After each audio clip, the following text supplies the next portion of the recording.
ভারী বর্ষণ ও ভারত থেকে নেমে আসা ঢলে ফেনীর মুহুরী নদীর বাঁধ ভেঙে প্লাবিত 11টি গ্রাম। ভেসে গেছে বসতবাড়ি, পুকুরের মাছ ও ফসলি জমি।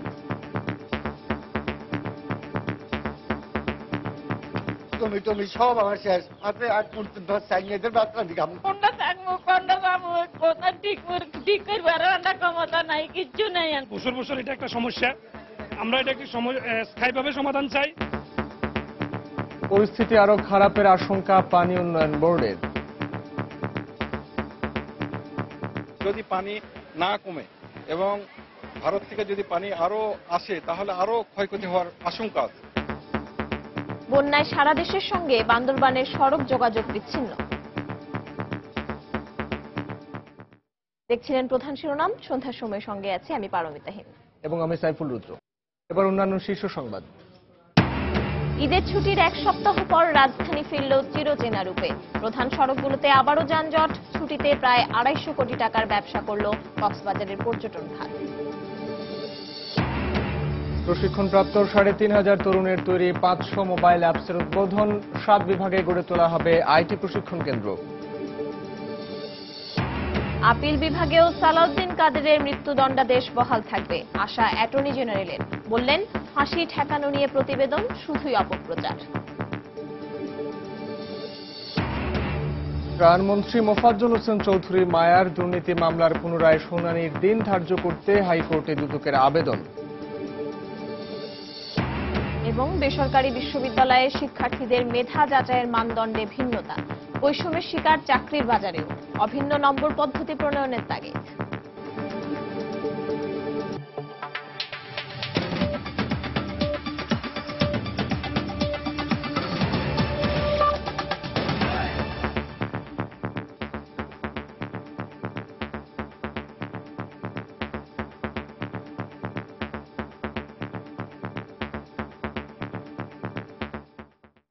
প্রবল বর্ষণ ও ভারত থেকে নেমে আসা ঢলে ফেনীর মুহুরী নদীর বাঁধ ভেঙে প্লাবিত হয়েছে ফুলগাজী বাজার সহ 11টি গ্রাম। ভেসে গেছে কয়েকশো বসতবাড়ি, গাছপালা, পুকুরের মাছ ও ফসলি জমি। এতে বিপর্যস্ত হয়ে পড়েছে সেখানকার হাজার হাজার মানুষের জীবন। জুলহাস তালুকদারের ক্যামেরায় আতিয়া সজলের রিপোর্ট। শুক্রবার গভীর রাতে ফেনীর মুহুরী নদী দিয়ে ভারত থেকে ধেয়ে আসা পাহাড়ি ঢলের পানির তোড়ে ভেঙে যায় ফুলগাজীর উত্তর দৌলতপুর এবং দক্ষিণ দৌলতপুর গ্রামের বন্যা নিয়ন্ত্রণ বাঁধের প্রায় 70 ফুট দৈর্ঘ্যের বাঁধ। এতে ভেসে যায় বসতবাড়ি, গাছপালা, পুকুরের মাছ, ফসলি জমি সহ অনেকের ঘরবাড়িও। একই রাতে পানি উন্নয়ন বোর্ড মুহুরী নদীর পরশুরাম পয়েন্টে পানি বিপদসীমার 120 থেকে 80 সেন্টিমিটার উপর দিয়ে প্রবাহিত হচ্ছিল বলে রেকর্ড করে। আরে বাঁধভাঙ্গা ঢলের পানিতে প্লাবিত হয় ফুলগাজী বাজার, সাহাপাড়া, উত্তর ও দক্ষিণ দৌলতপুর, বৈরাগপুর, পশ্চিম ও উত্তর ঘনিয়ামোড়া, বড়ইয়া, পার্শ্ববর্তী উপজেলা পরশুরামের ট্যাটেশ্বর সহ 8টি গ্রাম।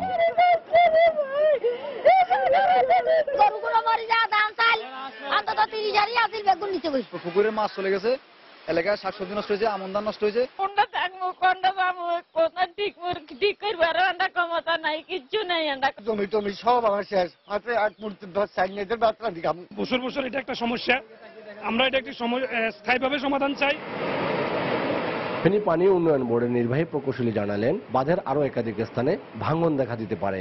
ফ্লাড ওয়ালের নিচ দিয়া পানি সিপেজ হয়ে ফুলগাজী বাজার বর্তমানে 3 থেকে 4 ফিট পানির নিচে। পানি কমে গেলে আমরা দ্রুত মেরামতের ব্যবস্থা নেব, কিন্তু যদি পানি না কমে এবং ভারত থেকে যদি পানি আরো আসে তাহলে আরো ক্ষয়ক্ষতি হওয়ার আশঙ্কা আছে। ফেনীর আবহাওয়া অফিস শুক্রবার ভোর 6টা থেকে 24 ঘন্টায় এবছরের সর্বোচ্চ 185 মিলিমিটার বৃষ্টিপাত রেকর্ড করে। সবকিছু হারিয়ে নিঃস্ব সব লোকজন এখন সামনের দিনগুলো কিভাবে কাটাবে তা নিয়ে এখন যেন চিন্তিত।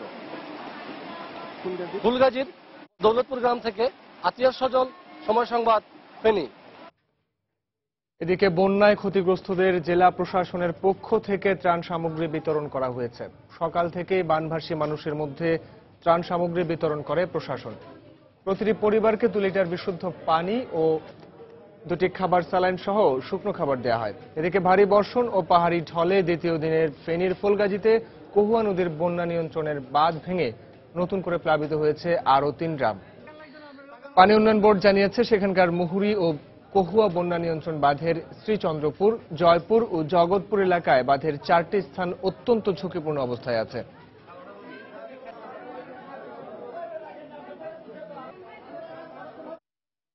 এদিকে 3 দিনের টানা বর্ষণে বান্দরবান কেরানীহাট সড়ক পানির নিচে তলিয়ে যাওয়ায় গতকাল বিকেল থেকে সারা দেশের সঙ্গে বান্দরবানের সড়ক যোগাযোগ বন্ধ রয়েছে। এছাড়া সকাল থেকে বিদ্যুৎ বিচ্ছিন্ন রয়েছে পুরো জেলা। টানা বৃষ্টিতে সাঙ্গু ও মাতামুহুরী নদীর পানি বেড়ে বিপদসীমার উপর দিয়ে প্রবাহিত হচ্ছে। শহরের আর্মিপাড়া, মেম্বারপাড়া, ইসলামপুর সহ লামা ও আলীকদম উপজেলার নিম্নাঞ্চল প্লাবিত হয়েছে। বিপর্যস্ত হয়ে পড়েছে এসব এলাকার মানুষের জীবনযাত্রা। বন্যা পরিস্থিতি নিয়ন্ত্রণ ও পাহাড় ধসের আশঙ্কায় ইতোমধ্যে পৌর এলাকায় জেলা প্রশাসনের পক্ষ থেকে 7টি আশ্রয়কেন্দ্র ও কন্ট্রোল রুম খোলা হয়েছে।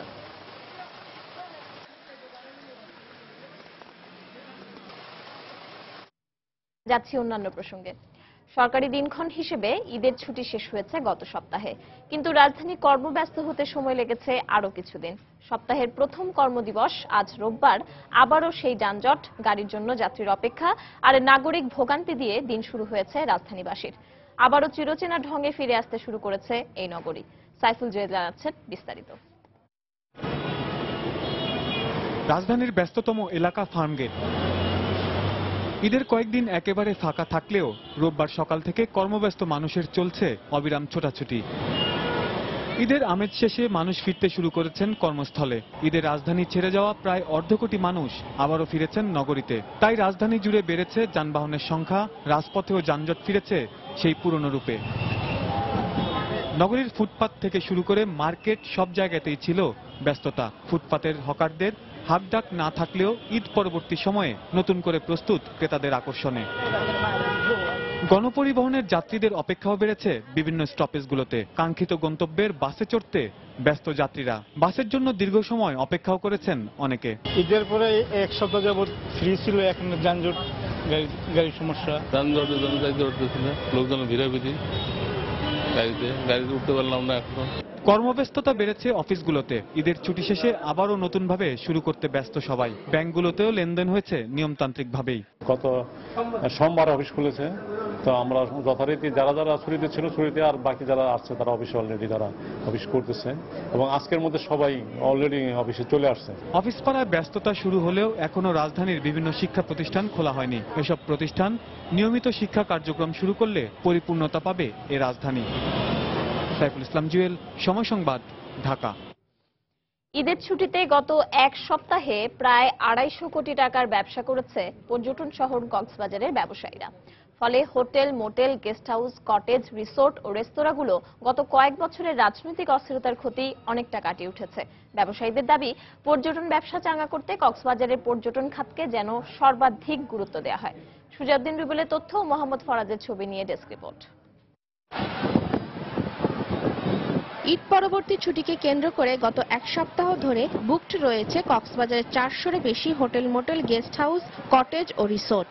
আগে থেকে বুকিং ছাড়া যেসব পর্যটক কক্সবাজারে এসেছেন, নির্ধারিত ভাড়ার চেয়ে কয়েক গুণ বেশি ভাড়া গুনতে হয়েছে তাদের। হোটেল কর্তৃপক্ষ বলছে, এবার ব্যবসা হয়েছে খুবই ভালো। কক্সবাজারের ঝড় বৃষ্টির মধ্যেও আমাদের যে আশা ছিল, পর্যটন আসার কথা ছিল, তার চেয়ে বেশি পর্যটক এসেছে। যে পর্যটকের আগমন, সেটা সত্যি বলবো কি আমাদের খুবই আমরা আনন্দিত। ঈদের এই মৌসুমটায় 5-7 দিন খুব ভালো বিজনেস করেছে। শুধু হোটেল, মোটেল, গেস্ট হাউস কিংবা কটেজ নয়, জমজমাট ছিল বার্মিস মার্কেটগুলো। আর সৈকত এলাকার দোকানগুলোও ছিল ক্রেতায় পরিপূর্ণ। বিশেষ করে বার্মিজ আচার, বাদাম, শামুক ঝিনুকের ঘর সাজানোর উপকরণ এবং শুটকি সহ অনেক পণ্যের কেনাবেচায় সরগরম ছিল এসব মার্কেট। এখন মানে কথা বলার সময় নাই, যে শুধু বিক্রিটাই করতে পারতেছি। যতটুকু আশা করছি তার চেয়ে বেশি ব্যবসা হয়েছে। মানুষের চাপ যেটা কল্পনার বাইরে। পর্যটক আসে বিধে আমাদের ব্যবসা ভালো হয়েছে। রিসোর্ট মালিক ও হোটেল মালিক সমিতির নেতারা বলছেন, গত এক সপ্তাহে প্রায় 250 কোটি টাকার ব্যবসা হয়েছে। এবারে পর্যটন মৌসুমটা ঈদের পর থেকেই শুরু হয়েছে, যদিও কিন্তু খুব বৃষ্টি হচ্ছে কক্সবাজারে থেমে থেমে। তো বৃষ্টির মধ্যেও যে পর্যটক কক্সবাজারে আসছে, এটা অত্যন্ত আশাব্যঞ্জক একটি খবর। পর্যটকদের যে এখন আগমনের যে ধারা, সেটা যদি অব্যাহত থাকে, বিগত 3 বছর আমরা যে ক্ষতির সম্মুখীন হয়েছিলাম, সেই ক্ষতিটুকু কাটিয়ে উঠতে পারবো বলে আমরা আশা করছি। পর্যটক সংশ্লিষ্টরা বলছেন, বিশ্বের দীর্ঘতম 120 কিলোমিটারের সমুদ্র সৈকত কক্সবাজারে ঈদের ছুটিতে গত এক সপ্তাহে বেড়াতে আসেন 5 লাখেরও বেশি পর্যটক। সময় সংবাদ, কক্সবাজার। সেনাবাহিনীর কর্মকর্তাদের পদোন্নতির লক্ষ্যে শুরু হয়েছে 5 দিনের সেনা সদস্য নির্বাচনী পর্ষদ 2015 সভার উদ্বোধন করেন প্রধানমন্ত্রী শেখ হাসিনা। সেনাবাহিনীর সর্বোচ্চ নীতি নির্ধারণী পর্যায়ের কর্মকর্তাদের সমন্বয়ে গঠিত এই পর্ষদের মাধ্যমে সরকারের অনুমোদন সাপেক্ষে পদোন্নতি পাবেন যোগ্য কর্মকর্তারা।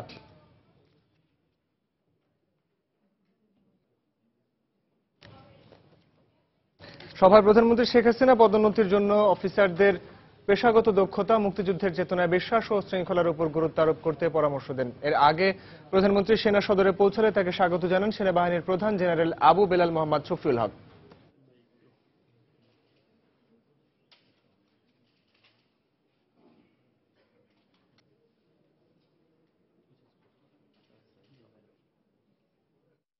আগামী 28 জুলাই শুরু হচ্ছে 3 দিনব্যাপী জেলা প্রশাসক সম্মেলন 2015। ওই দিন সকালে প্রধানমন্ত্রী শেখ হাসিনা তার কার্যালয়ে সম্মেলনের উদ্বোধন করবেন। এই উপলক্ষে সচিবালয়ে এক ব্রিফিংয়ে মন্ত্রিপরিষদ সচিব মোশাররফ হোসাইন ভূঁইয়া সাংবাদিকদের বলেন, দেশের উন্নয়ন কর্মকাণ্ড ত্বরান্বিত করার পাশাপাশি নীতি নির্ধারকদের নির্দেশনা তৃণমূল পর্যন্ত পৌঁছে দেয় এই সম্মেলনের উদ্দেশ্য।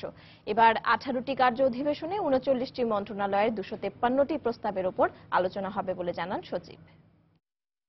তাদেরকে যখন আমাদের পলিসি মেকাররা একটা মেসেজ দেন, এই মেসেজটা জেলা প্রশাসকদের মাধ্যমে কিন্তু একেবারে তৃণমূল পর্যায় পর্যন্ত পৌঁছে যায়। একদিকে তারা যেমন এই মেসেজগুলি তারা রিসিভ করছেন, অপরদিকে সরকারের যে পলিসি বা প্রোগ্রাম বাস্তবায়নের ক্ষেত্রে বাস্তবে তার চ্যালেঞ্জগুলি কি সেটাও তুলে ধরার একটা সুযোগ পান। এই সম্মেলনের ফলে আমরা কি লাভ করব? উন্নয়ন কর্মসূচির বাস্তবায়ন ত্বরান্বিত করা আর হচ্ছে নাগরিক সেবার মান উন্নয়ন। শুধু রাজধানীতেই নয়, জেলা পর্যায়েও 3,500 তরুণকে মোবাইল অ্যাপস তৈরিতে প্রশিক্ষণ দেওয়া হয়েছে বলে জানিয়েছেন প্রধানমন্ত্রীর তথ্য ও যোগাযোগ প্রযুক্তি বিষয়ক উপদেষ্টা সজীব ওয়াজেদ জয়। আর এদের মাধ্যমেই তৈরি করা হয়েছে 500 অ্যাপস। সকালে রাজধানীর বিসিসি মিলনায়তনে এই 500 অ্যাপসের আনুষ্ঠানিক উদ্বোধন শেষে তিনি একথা বলেন। আগামীতে 7 বিভাগে আইটি ভোকেশনাল প্রশিক্ষণ কেন্দ্র গড়ে তোলা হবে বলেও ঘোষণা দেন সজীব ওয়াজেদ জয়।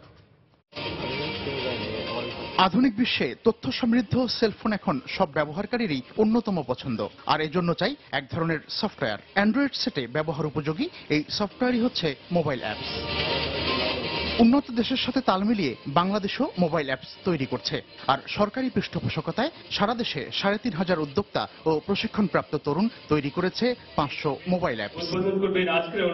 এর উদ্বোধনী অনুষ্ঠানে প্রধানমন্ত্রীর তথ্য ও যোগাযোগ প্রযুক্তি বিষয়ক উপদেষ্টা সজীব ওয়াজেদ জয় জানান, বিভাগীয় শহরে আরো 7টি প্রশিক্ষণ কেন্দ্র গড়ে তোলা হবে।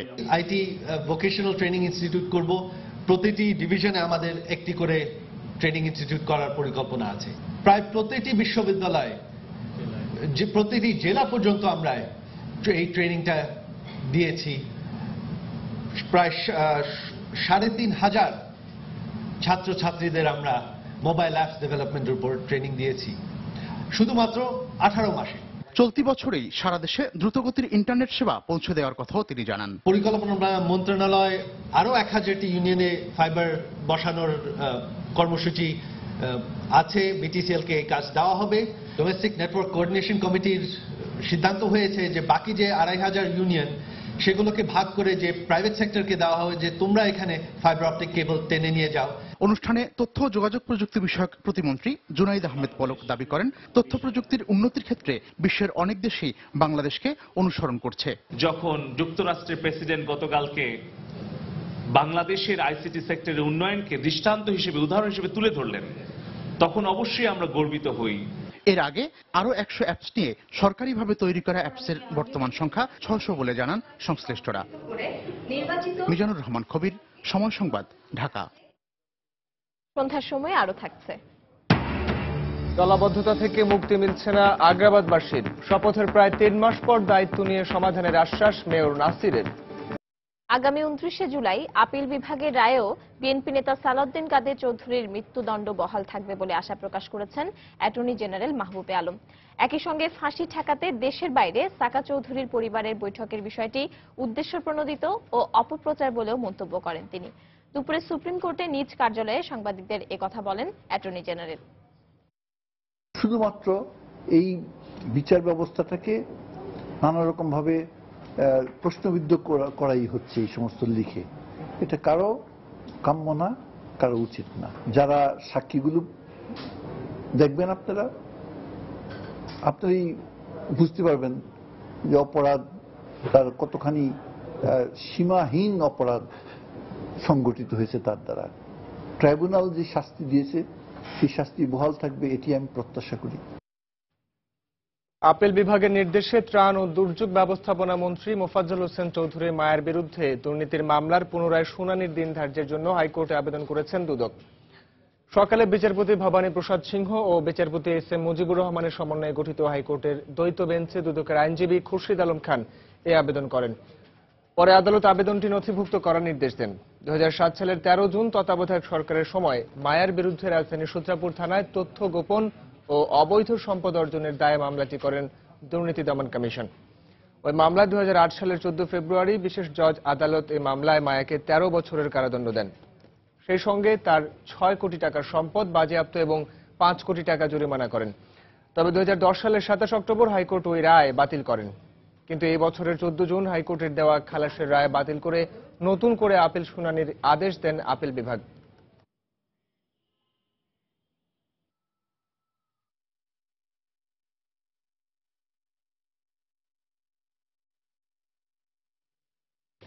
বেসরকারি বিশ্ববিদ্যালয়ে সিজিপিএ পদ্ধতিতে ভিন্নতা থাকায় চাকুরির বাজারে বৈষম্যের শিকার হচ্ছেন এখান থেকে পাশ করা শিক্ষার্থীরা।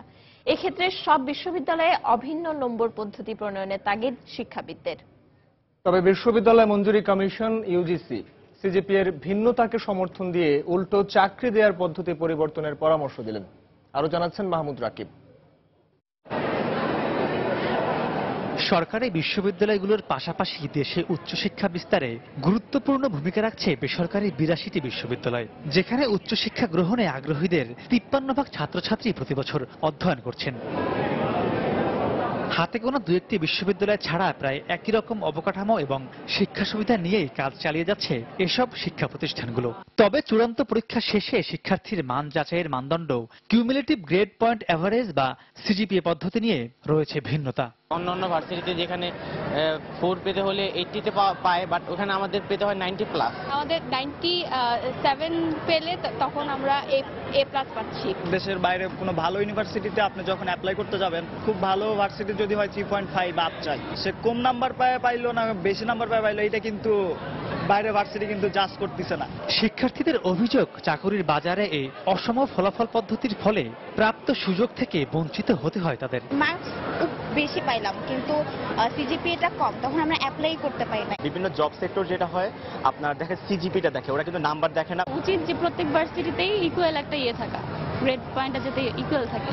সিজিপি পদ্ধতির ভিন্নতার কারণে শিক্ষার্থীদের সমস্যার কথা মানছেন শিক্ষাবিদরাও। এক্ষেত্রে ইউজিসি চেয়ারম্যান মনে করেন, ফলাফলের শর্ত না দিয়ে পাশ করা সব শিক্ষার্থীকেই চাকুরির আবেদনের সমান সুযোগ দেওয়া উচিত। যদি একটা ইউনিফর্ম পলিসি ফলো করা হতো তাহলে হয়তো ভালো হতো। ইউজিসির একটা দায়িত্ব এটা যে সব বিশ্ববিদ্যালয়ে কোয়ালিটি মেনটেন হচ্ছে কিনা সেটা পর্যবেক্ষণ করা। যারা চাকরির বিজ্ঞাপন দেয় এটা তাদেরই এখতিয়ার, কাকে নিবে কাকে নিবে না, কিন্তু গ্রেড পয়েন্ট না এটা মেনশন না করলে এটা ভালো। বাংলাদেশের শিক্ষা ব্যবস্থায় একমুখী না হওয়ায় নানামুখী বিড়ম্বনায় পড়তে হয় শিক্ষার্থীদের। আর এ থেকে ব্যতিক্রম নয় দেশের বিশ্ববিদ্যালয়গুলোর ফলাফল নির্ধারণ পদ্ধতিও। তাই প্রতিযোগিতামূলক চাকরির বাজারে এক ধরনের বৈষম্যের মুখে পড়তে হয় শিক্ষার্থীদের।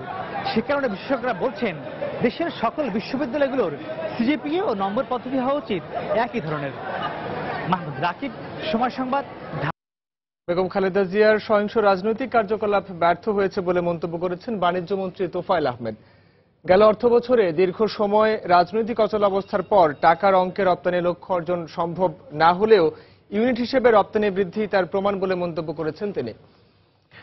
দুপুরে রাজধানীর কারওয়ান বাজারে রপ্তানি উন্নয়ন ব্যুরোতে আয়োজিত এক সভায় বক্তব্য রাখেন তোফায়েল আহমেদ। এ সময় 2015-16 অর্থবছরের জন্য 33,500 মিলিয়ন মার্কিন ডলার রপ্তানি লক্ষ্যমাত্রা নির্ধারণ করা হয়।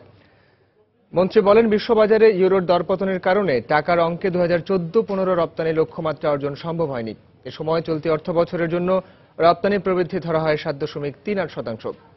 এছাড়াও রপ্তানি আয় বাড়াতে প্রচলিত বাজারের পাশাপাশি নতুন বাজার সৃষ্টি এবং পণ্যের বহুমুখীকরণের তাগিদ দেন তোফায়েল আহমেদ।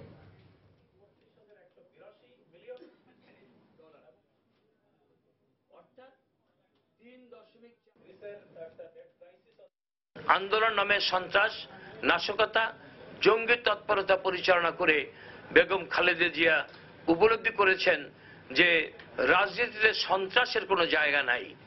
তিনি 2013 সাল পুরো বছরই এই কার্যকলাপ করে মানুষকে হত্যা করেছেন, মায়ের কোল খালি করেছেন। আবার 2015 সালের 5 জানুয়ারি থেকে সেই 92 দিন এই ধ্বংসাত্মক কার্যকলাপ করে তিনি উপলব্ধি করেছেন এটা কোনো রাজনীতির পথ হতে পারে না। 13-14 অর্থ বছরে আমরা যা রপ্তানি করেছিলাম 1 বিলিয়ন ইউনিট, সেটা 1.57 বিলিয়ন ইউনিট হয়েছে, প্রায় 1.5 গুণ, কিন্তু মূল্যের দিক থেকে একটু পিছিয়ে আছে। আগামী দিনের বিদ্যুৎ চাহিদা মেটাতে কয়লা ভিত্তিক বিদ্যুৎ উৎপাদন কেন্দ্র সবচেয়ে বড় চ্যালেঞ্জ বলে মন্তব্য করেছেন বিদ্যুৎ ও জ্বালানি প্রতিমন্ত্রী নসরুল হামিদ। দুপুরে এনএসসি সভাকক্ষে 7ম পঞ্চবার্ষিক পরিকল্পনায় অবকাঠামো উন্নয়নের পরামর্শক সভায় তিনি কথা বলেন। আগামী বছর 13টি নতুন বিদ্যুৎ কেন্দ্র চালু হবে বলে জানান জ্বালানি প্রতিমন্ত্রী।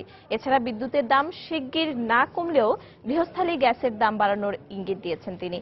সভায় পরিকল্পনা মন্ত্রী বলেন, প্রকল্প নির্ধারিত সময় শেষ করা গেলে অপচয় রোধ করা সম্ভব, তবে সব ক্ষেত্রে দুর্নীতি বন্ধ করা জরুরি বলে মন্তব্য করেন মন্ত্রী। এছাড়া 6ষ্ঠ পঞ্চবার্ষিক পরিকল্পনার অর্জন এবং 7ম পঞ্চবার্ষিক পরিকল্পনার বিভিন্ন তথ্য তুলে ধরে পরিকল্পনা কমিশনের সদস্য ডক্টর শামসুল আলম বলেন, আগামী 5 বছরের সময়ের মতো বড় প্রকল্পগুলো শেষ করায় অগ্রাধিকার দেওয়া হবে। 13টা পাওয়ার প্ল্যান আগামী বছরে আমরা সংযোগ হবে আমাদের জেনারেশনে, 13 পাওয়ার প্ল্যান্টস। আর প্রতি বছর আমাদের টার্গেট হলো প্রায় 1200 থেকে 1500 মেগাওয়াট সংযোগ করা। সো আমরা কিন্তু সেই লাইনে আছি। বার্করে আমরা চিঠি দিয়েছি আমাদের এই গ্যাসের জায়গায় সমন্বয় করার জন্য, মূল্য বৃদ্ধি করার জন্য আবাসিক খাতে, এবং সেই জায়গাটা করার জন্য ওনারা সময় নিচ্ছেন, হয়তো ওনারা ভবিষ্যতে করবেন। টাইম ফ্রেম দিয়ে, টাইম লাইন দিয়ে, টাইম বাউন্ড যদি কোনো প্রজেক্ট যদি না করা যায় তাহলে অপচয় অবধারিত হতে বাধ্য। আমাদেরকে সেটা ধরে রাখতে হলে আমাদেরকে পাশাপাশি আমাদের কিন্তু মানসিকতা পরিবর্তন করতে হবে। আমাদের সম্বন্ধে যে দুর্নাম, যেটা এই দুর্নাম গুছাতে হবে, দুর্নীতি বন্ধ করতে হবে। নির্বাচনে জয় ও শপথ গ্রহণের 3 মাস পর আনুষ্ঠানিকভাবে দায়িত্ব গ্রহণ করলেন চট্টগ্রামের নবনির্বাচিত মেয়র আজম নাসির উদ্দিন। দায়িত্ব গ্রহণের পর চট্টগ্রামকে আরও উন্নত নগর হিসেবে গড়ে তুলতে দলমত নির্বিশেষে সবার সহযোগিতা চেয়েছেন তিনি। একই সঙ্গে আগামী 1 বছরের মধ্যে জলাবদ্ধতা সমাধানেরও আশ্বাস দিয়েছেন নবনির্বাচিত এই মেয়র। ভারপ্রাপ্ত মেয়র সালেউদ্দিন আহমেদের কাছ থেকে দায়িত্ব বুঝে নেন আজম নাসির। সকালে নগর ভবনে প্রবেশের পর ফুল দিয়ে তাকে বরণ করে নেওয়া হয়। এরপর মিলনায়তনে সাংবাদিকদের মুখোমুখি হন তিনি। জলাবদ্ধতাকে প্রধান সমস্যা হিসেবে চিহ্নিত করে তার সমাধানে দ্রুত কার্যকর ব্যবস্থা নেওয়া হবে বলে জানান তিনি। এছাড়া সিটি কর্পোরেশনের দেনা শোধ করে বিরাজমান সমস্যাগুলো সমাধান করা হবে বলেও জানিয়েছেন মেয়র আজম নাসির। গত 28 এপ্রিল সিটি নির্বাচনে জয়ের পর 6 মে শপথ হলেও আইনগত জটিলতার কারণে দায়িত্ব বুঝে নিতে পারেননি নবনির্বাচিত মেয়র এবং কাউন্সিলররা।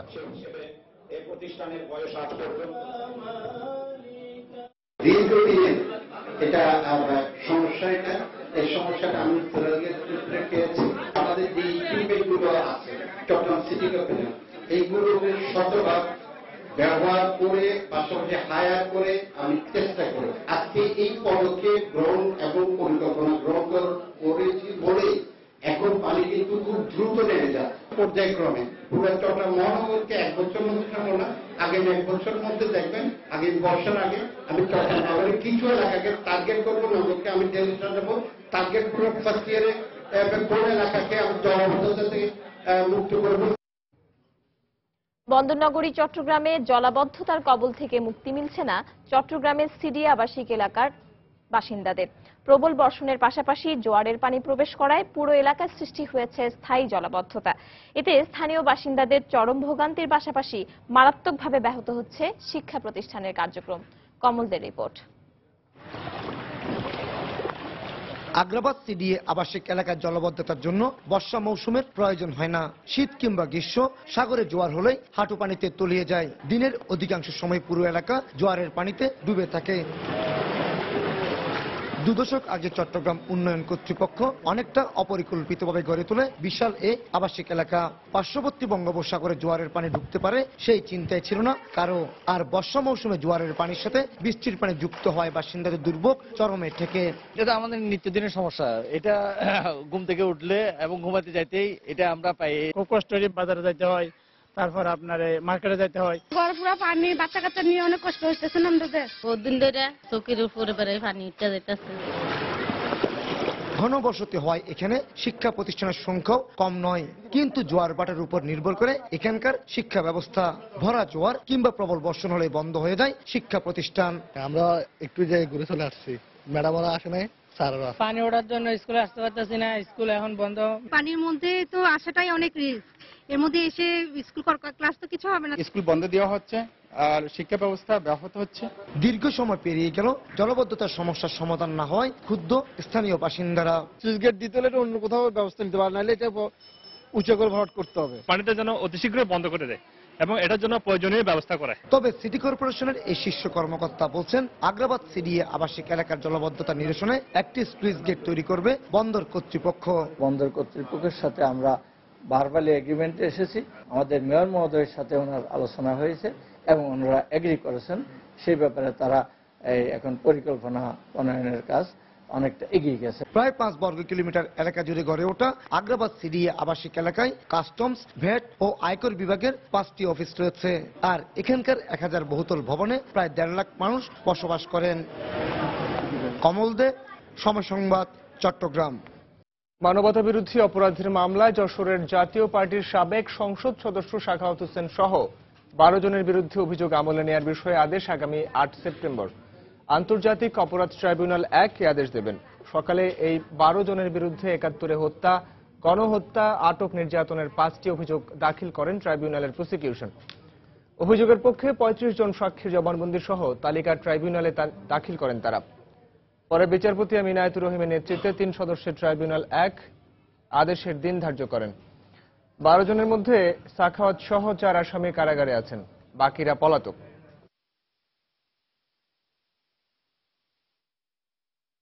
জেল হাজতে থাকা 4 জন এবং পলাতক 8 জন, এই 12 জনের বিরুদ্ধে 1973 সালে আন্তর্জাতিক অপরাধ ট্রাইব্যুনাল আইনে আটক, নির্যাতন, ধর্ষণ, হত্যা, অগ্নিসংযোগ, লুট ইত্যাদির 5টি অভিযোগে 12 জনের বিরুদ্ধে অভিযোগপত্র দাখিল করেছি এবং আগামী 8ই সেপ্টেম্বর এই অভিযোগের বিষয়ে মাননীয় ট্রাইব্যুনালের আদেশের জন্য তারিখ ধার্য করেছে।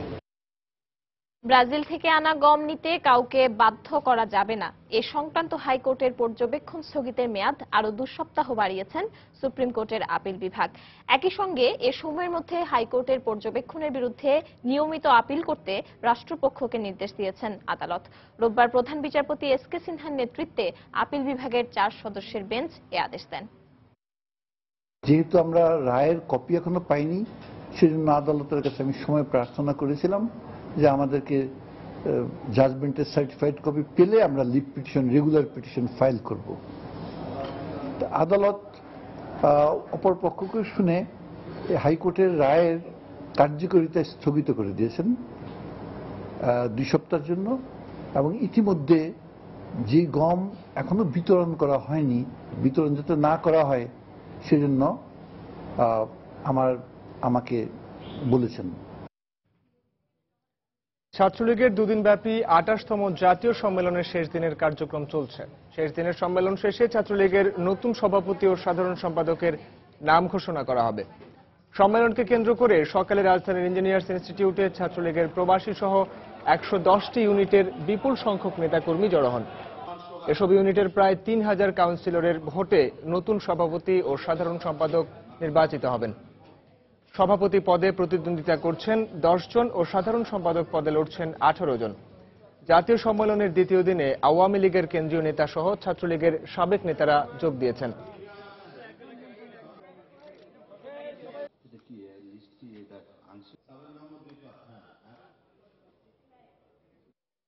ছাত্রদল সভাপতি রাজীব আহসানের মুক্তির দাবি জানিয়েছেন ছাত্রদলের কেন্দ্রীয় সংসদের সাবেক সভাপতি, সাধারণ সম্পাদক এবং সাবেক নেতারা। সকালে জাতীয় প্রেস ক্লাবে সংবাদ সম্মেলনে তারা এ দাবি জানান। এ সময় গণতন্ত্রকে সমুন্নত রাখতে শামসুজ্জামান দুদু, রুহুল কবির রিজভী সহ সব নেতার মুক্তির দাবি জানান তারা। এ সময় তারা বলেন, সাম্প্রতিক সময়ে ছাত্রদলকে দমন করতে নেতাদের বিরুদ্ধে মাদক সহ বিভিন্ন ঘটনায় জড়িয়ে গ্রেপ্তার করা হচ্ছে। যেহেতু জাতীয়তাবাদী ছাত্রদল বাংলাদেশের সর্ববৃহৎ ছাত্র সংগঠন, এই ছাত্র সংগঠনের সভাপতিকে যে ন্যাক্কারজনকভাবে গ্রেপ্তার করা হয়েছে। কুমিল্লার মুরাদনগরে মসজিদের মাইকে ঘোষণা দিয়ে ডাকাত সাজিয়ে হত্যা মামলায় গ্রেফতার নাসিমা আক্তার আদালতে স্বীকারোক্তিমূলক জবানবন্দি দিয়েছেন। সকাল 10:30টার দিকে জেলা ও দায়রা জজ আদালতে নেওয়া হলে তিনি সেখানে জবানবন্দি দেন। এর আগে গোয়েন্দা পুলিশের কাছে হত্যায় জড়িত থাকার কথা স্বীকার করেন নাসিমা আক্তার। গত রাতে উপজেলার কাজিয়াতুল গ্রাম থেকে তাকে গ্রেফতার করা হয়। নাসিমা ট্রাভেল ব্যবসায়ী মোহাম্মদ আলীর স্ত্রী। এদিকে এই ঘটনায় আটক মসজিদের ইমাম আবুল হাসানকে গ্রেফতার দেখিয়ে 10 দিনের রিমান্ড আবেদন করেছে পুলিশ। প্রতারিত হয়ে বিদেশ থেকে ফিরে আসা যুবক মনিরকে গত 14 জুলাই পিটিয়ে হত্যা করে দালাল চক্র।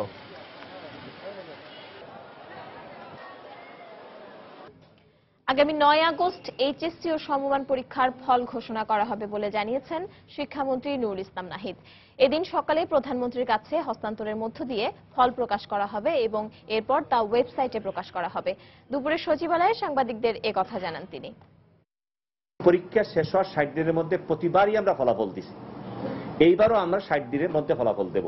আগামী 9 আগস্ট সকাল 10টার সময় গণভবনে মাননীয় প্রধানমন্ত্রীর কাছে এইচএসসি এবং সমমানের সকল পরীক্ষার ফলাফল আমরা তুলে দিব প্রতি বছরের মতো, এবং সেখানে 2টা জায়গায় আমরা ভিডিও কনফারেন্সের মাধ্যমে তিনি উদ্বোধন করে মাননীয় প্রধানমন্ত্রী তাদের সাথে কথা বলবেন। তারপরে আমরা ওয়েবসাইটে আমরা ফলাফল দিয়ে দেব।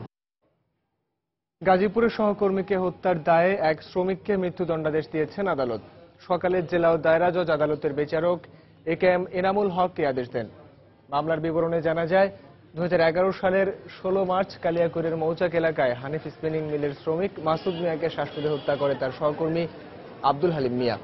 এই ঘটনায় নিহতের বাবা শাহ আলম বাদী হয়ে হালিম মিয়াকে প্রধান আসামি করে কালিয়াকৈর থানায় মামলা দায়ের করেন। দীর্ঘ বিচার প্রক্রিয়া শেষে সকালে আসামি হালিম মিয়াকে মৃত্যুদণ্ডাদেশ দেন আদালত। আসামি নিজেই স্বীকার করেছে যে সে ওই মাসুদকে হত্যা করেছে। এটা হত্যা মামলা এবং সম্পূর্ণভাবেই আদালত বিচক্ষণতার সাথে পর্যালোচনা করে এবং তার স্বীকারোক্তি এবং সাক্ষ্য প্রমাণ যার প্রেক্ষিতে তাকে মৃত্যুদণ্ডে সর্বোচ্চ সাজা প্রদান করেছেন।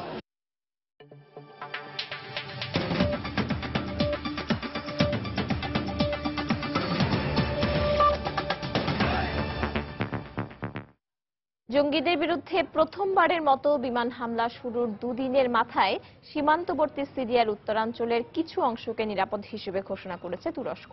তবে আইএসের পাশাপাশি কুর্দি যোদ্ধাদের ওপর তুর্কি বাহিনীর হামলায় ক্ষুব্ধ প্রতিক্রিয়া জানিয়েছে ইরাক ও তুরস্কের কুর্দিরা। এরই মধ্যে সরকারের সঙ্গে করা যুদ্ধবিরতি থেকে নিজেদের প্রত্যাহার করে নেওয়ার ঘোষণা দিয়েছে তুর্কি কুর্দিরা।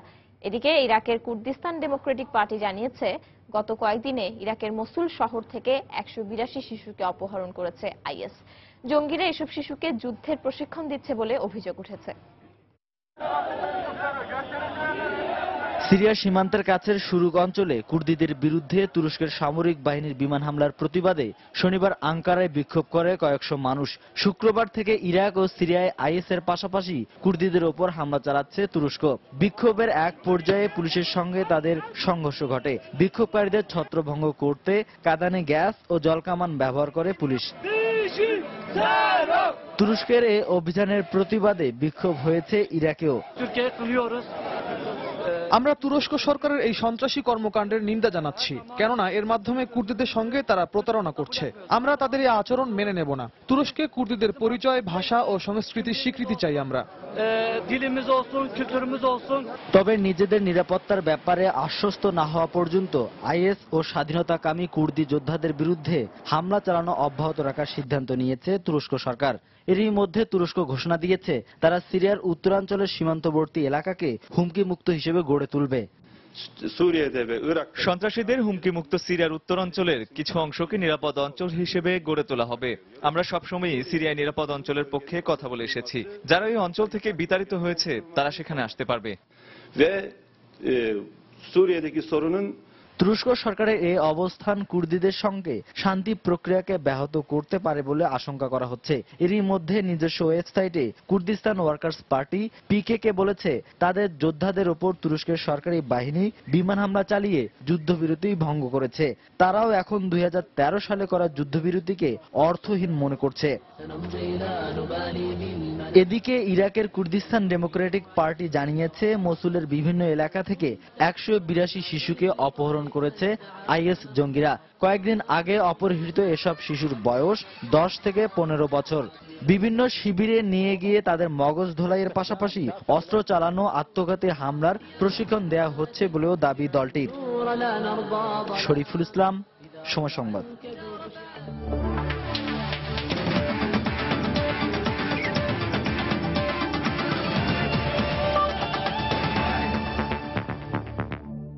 ব্যাটসম্যানরা বড় ইনিংস খেলতে পারলে ঢাকা টেস্টে জয় পাওয়া সম্ভব বলে মন্তব্য করেছেন জাতীয় ক্রিকেট দলের ম্যানেজার খালেদ মাহমুদ সুজন। সেক্ষেত্রে বিশ্বসেরা দক্ষিণ আফ্রিকার বিপক্ষে প্রথম টেস্টের মতো বোলারদের ধারাবাহিকতা ধরে রাখতে হবে।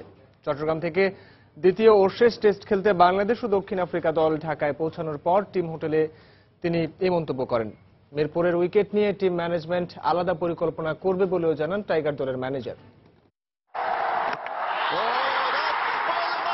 চট্টগ্রাম টেস্টে দারুণ এক সম্ভাবনার হাতছানি দিয়েছিল, কিন্তু সবই পণ্ড হয় বৃষ্টির কাছে। তাই এবার ঢাকা টেস্টের পালা। চট্টলা থেকে ঢাকায় উড়ে এসেছে টাইগার ও প্রোটিয়ারা। এদিন দলের ঐচ্ছিক ছুটি থাকায় বিমানবন্দর থেকে হোটেলে না গিয়ে বাংলাদেশ দলের অনেকে বাসার পথ ধরেছেন। তবে টিম হোটেলেও ফিরেছে কোচ সহ কয়েকজন ক্রিকেটার। আর দক্ষিণ আফ্রিকা দলের সবাই ঢাকায় ফিরে হোটেলেই বিশ্রাম করে দিনটি পার করেছেন।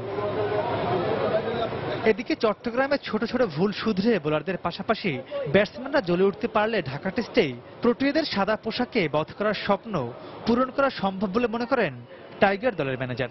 পারফরমেন্সের গ্রাফটা যদি আমরা দেখি যে আমরা মাশাআল্লাহ ভালো করছি, উপরের দিকে যাচ্ছে, তো সেটার আমরা চাবো যে যেটার সাথে অবশ্যই আমরা ধরে রাখতে চাই এবং ধরে রাখবো আশা বিশ্বাস করি। আমরা আর সত্যি কথা বলতে টেস্ট ম্যাচ জয় মানে আমরা যেটা যাই এখন খেলার জন্য, প্রত্যেকটা খেলা জয়ের জন্যই বাংলাদেশ দল নামে, সুতরাং ওই জয়ের জন্যই খেলবো ইনশাল্লাহ।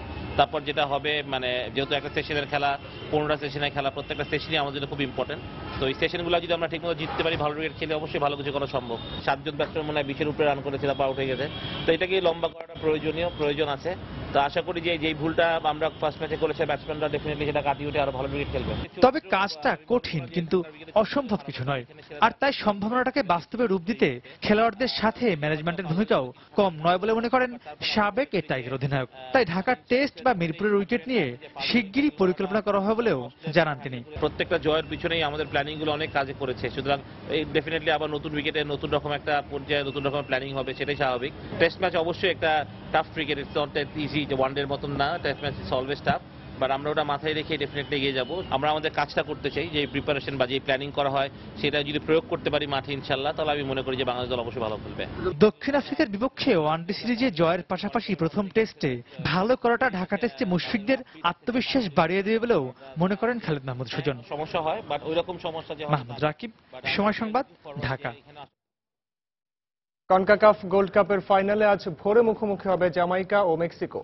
ফিলাডেলফিয়ার লিঙ্কন ফিনান্সিয়াল মাঠে ম্যাচটি শুরু হবে সোমবার বাংলাদেশ সময় ভোর 5:30। আসরের সবচেয়ে সফল দল হলেও অনেকটা খুঁড়িয়ে ফাইনালের মঞ্চে নাম লিখিয়েছে মেক্সিকো। কোয়ার্টার ফাইনালের শেষ মুহূর্তের পেনাল্টিতে জয় পেলেও সেমিফাইনালে পানামার বিপক্ষে তাদের জয় ছিল প্রশ্নবিদ্ধ। তবে সেসব নিয়ে না ভেবে শিরোপায়কেই পাখির চোখ করেছে এল খ্যাত মেক্সিকো।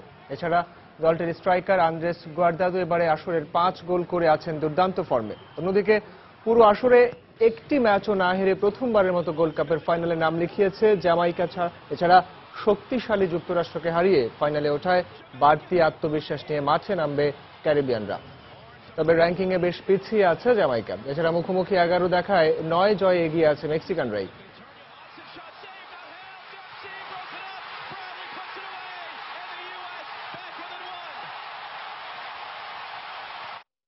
শেষ করছি উল্টো রথযাত্রার খবর দিয়ে। শেষ হলো সনাতন ধর্মাবলম্বীদের 9 দিন ব্যাপী রথযাত্রা উৎসব।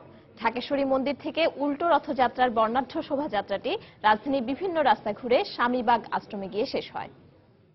আন্তর্জাতিক কৃষ্ণ ভাবনামৃত সংঘ ইসকনের উদ্যোগে ঢাকায় এই রথযাত্রা উৎসব পালিত হয়ে থাকে।